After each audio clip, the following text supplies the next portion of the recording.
اعوذ باللہ السمیع العلیم من الشیطان الرجیم بسم اللہ الرحمن الرحیم السلام علیکم وللہ الحمد رب السماوات و رب الارض رب العالمین۔ کیا آپ نے کبھی غور کیا ہے کہ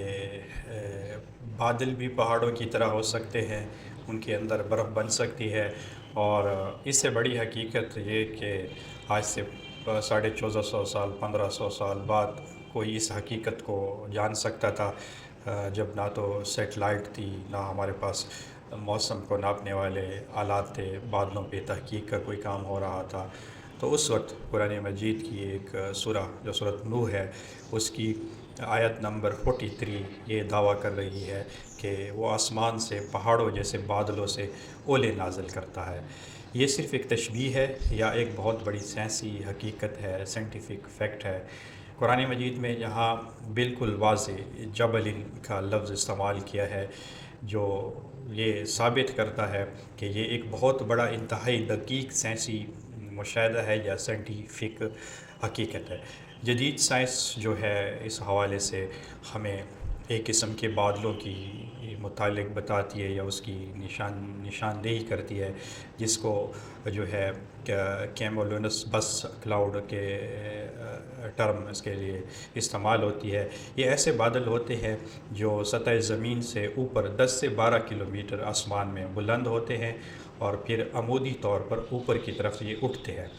ان کے نیچے پانی کی تہہ ہوتی ہے اور اس کے اوپر پھر برف پر مشتمل تہہ بن جاتی ہے۔ یہ بادل واقعی نظر آنے میں آسمانی پہاڑ معلوم ہوتے ہیں، جن کی چوٹیاں پہاڑوں کی طرح جو ہے زمینی پہاڑوں کی طرح برف کے ساتھ ڈھکی ہوتی ہے۔ لیکن اصل حیرت اس کے اندر وہ ہے چھپی ہوئی ہے۔ یہ بادل صرف نظر آنے والی چیزیں نہیں ہیں، بلکہ ایک متحرک سائنٹیفک لیبارٹریز ہیں۔ ان کے اندر شدید ہوائیں، منفی درجہ حرارت، پانی اور برف کا مسلسل تبادلہ ہوتا ہے، اور یہی وہ ماحول ہے جہاں ایک حیرت انگیز عمل شروع ہو جاتا ہے۔ سائنس کے مطابق اولوں کی جو تشکیل ہے، اس کا عمل ایک پیچیدہ عمل ہے جس کو ہل فارمیشن کہا جاتا ہے۔ اگر ہم اس کو سادہ سمجھنا چاہیں تو پانی کے قطرے طاقتور ہوا کے ذریعے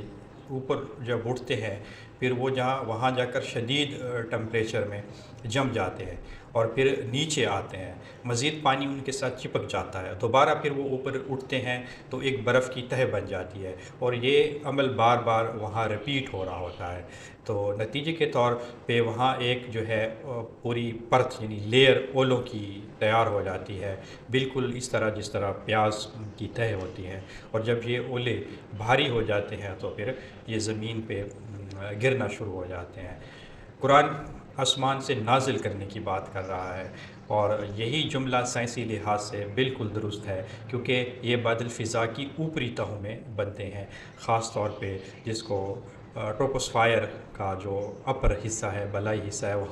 وہاں درجہ حرارت نقطہ انجماد تک پہنچ جاتا ہے، یعنی جہاں پہ پانی جو ہے نا برف کی شکل اختیار کر لیتا ہے۔ یعنی اولے واقعی بلندی سے نازل ہوتے ہیں، جیسے قرآن کہہ رہا ہے کہ ہم اس کو بلندی یعنی آسمان کا جو عربی میں وہ ہے ایگزیکٹ میننگ ہے، وہ بلندی ہی کے معنی میں استعمال ہوتا ہے۔ اب یہاں سوچنے کی بات یہ ہے کہ 7ویں صدی میں نہ تو سیٹلائٹ ہے، نہ کوئی موسمی ریڈار ہے، پھر یہ بیان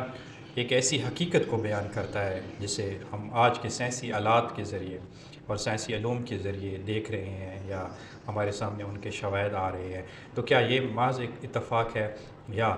ہمارے لیے غور و فکر کی دعوت ہے؟ بادل عام انسان کے لیے صرف بارش کا ذریعہ ہو سکتے ہیں، لیکن سائنس کا علم رکھنے والوں کے لیے یہ ایک بارش کا پورا پیچیدہ نظام ہے بادلوں کا، جو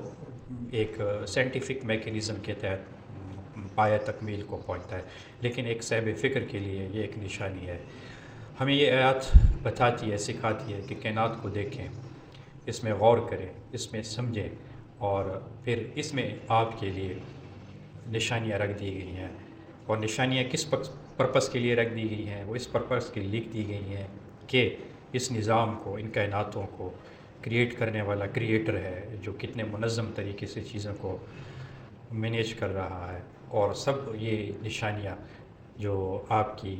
ذات میں ہیں اور کائنات کی وسعتوں میں ہیں، ان سب کا ایک ہی مقصد ہے کہ آپ نے اس کی آئیڈینٹیفیکیشن کرنی ہے، آپ نے اس کا ادراک کرنا ہے، آپ نے اس کو